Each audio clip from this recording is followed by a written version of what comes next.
Saludos a Colombia. Silvia, muchísimas gracias por aceptar la invitación a las introductorias. Este pequeño espacio es para anunciar un poco la apertura del ciclo que tendrá lugar el 3 de febrero, la semana que viene.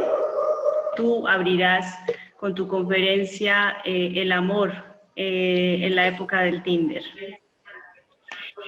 Quería hacerte algunas preguntas que pudieran un poco, abrir la puerta al ciclo.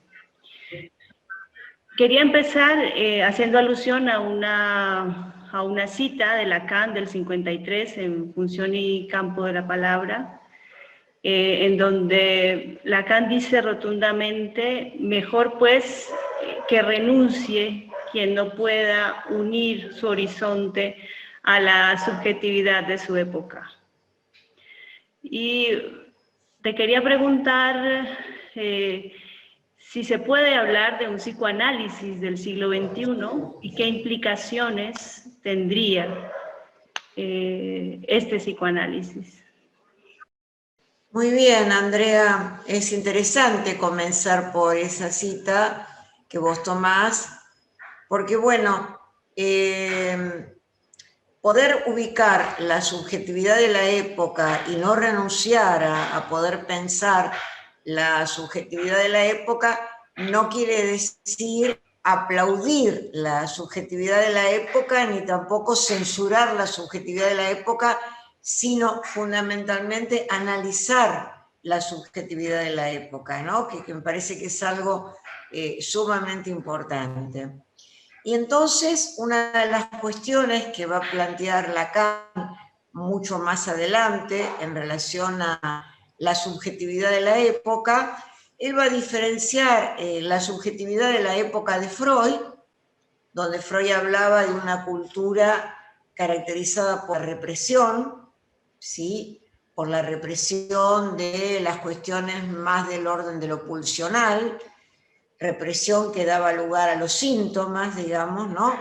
Donde los síntomas justamente mostraban como una formación transaccional a lo que se reprime de la sexualidad y también la sexualidad misma que irrumpe en eso mismo, ¿no? Es decir, el síntoma. Mientras que Lacan ya va a hablar de una cultura no tanto en términos de represión, sino en términos de forclusión, lo cual yo creo que es un detalle sumamente interesante. Sumamente interesante que uno puede pensarlo en relación a lo que ocurre, por ejemplo, a veces, lo que ocurre todos los días, digamos, ¿no? Por ejemplo, siempre yo relato el caso de una paciente que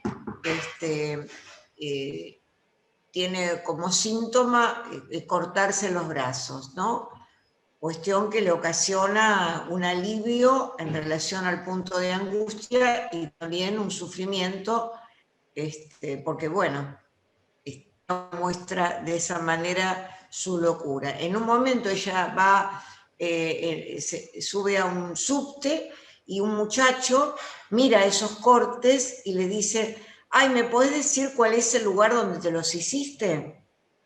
Es decir, que tomaba ese síntoma particular de ella como un modo de ser, tipo como la moda de un tatuaje, se podría decir, y como algo que entraba dentro del sistema, digamos, del mercado. Antaño, digamos, si alguien aparecía con esos cortes por la calle, la gente iba a pensar: bueno, esta mujer está loca, ¿cómo se hace esto? Mientras que en relación a la subjetividad de la época, este joven pensaba que, bueno, eso podía ser un estilo muy interesante. Con lo cual, digamos, eso muestra que vivimos en una época en donde quizás la locura tiene mayor posibilidad de inserción, esa sería en un punto, podríamos decir, una ventaja con respecto a la época pasada, pero al mismo tiempo ese síntoma tan particular que puede tener una persona deja de representar su singularidad para aparecer como un modo de ser, ¿no? Un modo de ser general. Bueno, eso muestra muy bien cómo lo que plantea Lacan de una época más forclusiva, en el sentido más vinculada con la locura, inclusive hasta con la psicosis, que la época freudiana, más vinculada con la neurosis. El tema, por supuesto, que nos lleva a la cuestión del amor, Andrea, porque justamente Lacan lo que va a decir también es que en esta época lo que se rechaza es el amor y la castración, a pesar de que el amor sigue existiendo, pero hay un punto de rechazo que tiene que ver con el individualismo. Cada vez la gente vive más sola, por ejemplo, con el otro me va a quitar mi, entre comillas, libertad. Siempre pienso, por ejemplo, me acuerdo de la casa donde vivía mi madre antes de casarse, y era una casa donde vivían distintas familias y había un solo baño, ¿no? Una clase media no muy acomodada, pero de todas maneras no era una clase baja, digamos.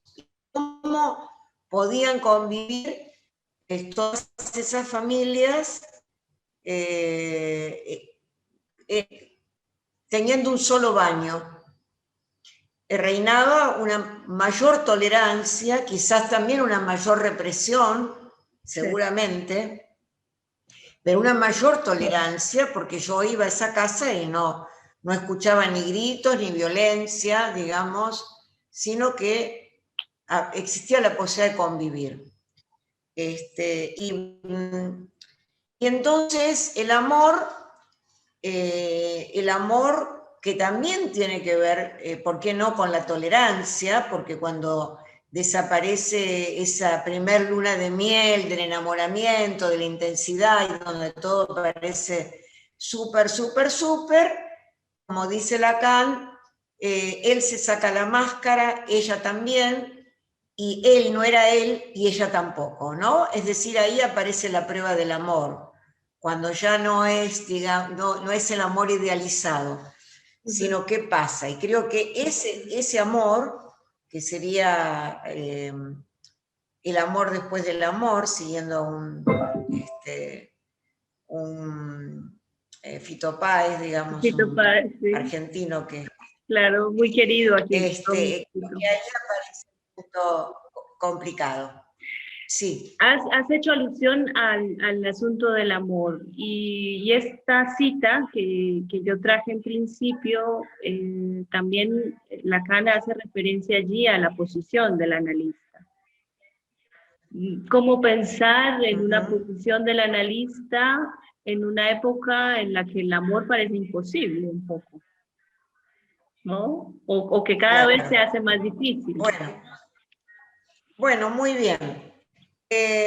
Vamos a hablar en la conferencia, vamos a hablar del tema del Tinder, por eso lo voy a dejar ahora, sí. Pero digamos, el analista no puede imponer al paciente que ame, pero sin embargo, creo que el psicoanálisis habilita para que pueda existir el amor. Primero, porque el psicoanálisis se funda en el amor de transferencia, ¿no? Es decir, que el sujeto que comienza un análisis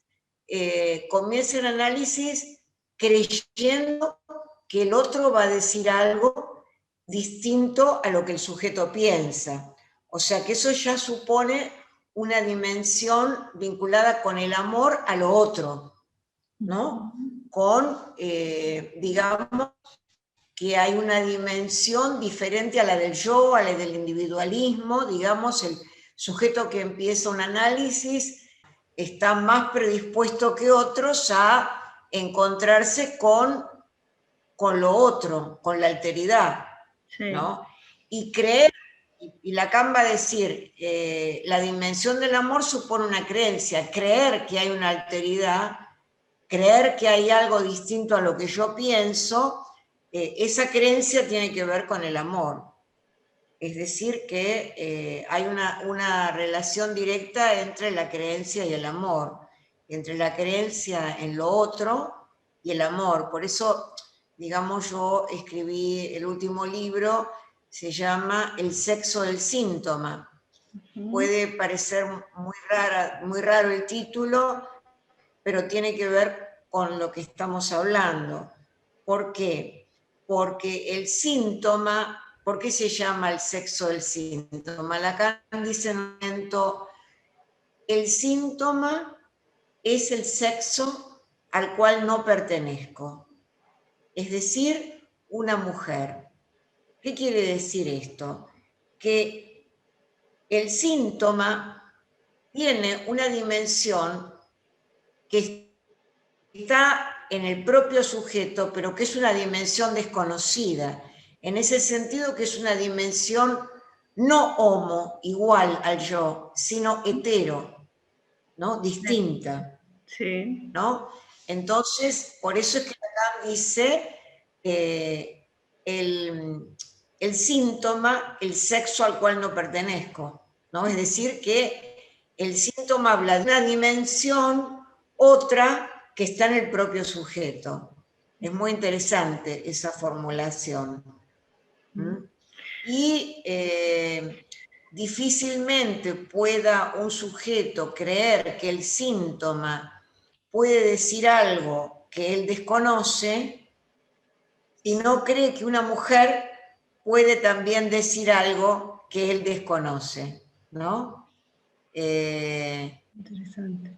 Por eso yo en ese libro tomo una apreciación que me hizo una vez hace mucho, mucho tiempo una profesora de francés que tuve, después se fue a Israel, y en un momento surgió una frase que era la siguiente, lo conozco como si lo hubiese parido.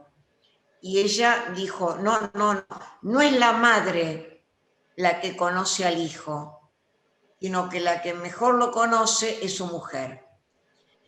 Y es una idea muy lacaniana, ¿no? Muy lacaniana, porque justamente Lacan dice, si uno quiere pesar a una persona o indagar a una persona, tiene que conocer quién es su mujer. En el sentido, ¿no?, en que una mujer en ese punto representa lo que el sujeto a veces conoce de sí. Y Miller es muy, muy contundente con respecto a eso, ¿no? Porque él dice, amamos a aquel que o aquella que parece tener una verdad que desconocemos, aunque esa verdad sea dolorosa. Es decir, que el síntoma supone una creencia en ese sentido en lo diferente, en lo distinto de uno. Y Decir que últimamente... el síntoma también se conecta con el amor, indudablemente. Claro, claro, claro. Exacto. Bueno, Silvia, pues estamos realmente muy emocionados de poderte escuchar el 3 de febrero y bueno, contamos las horas. Para cerrar, te pediría si puedes dar un saludo a la gente de las introductorias, a los que van a participar en el ciclo. Bueno, un cariño para todos. Muy bien. Así que bueno, nos encontramos la próxima semana. Me gustaría en algún momento conocer Colombia. Ha tenido siempre intelectuales muy prestigiosos y bueno, un gran respeto. Muchas gracias, Silvia. Nos vemos. Nos vemos. Bueno.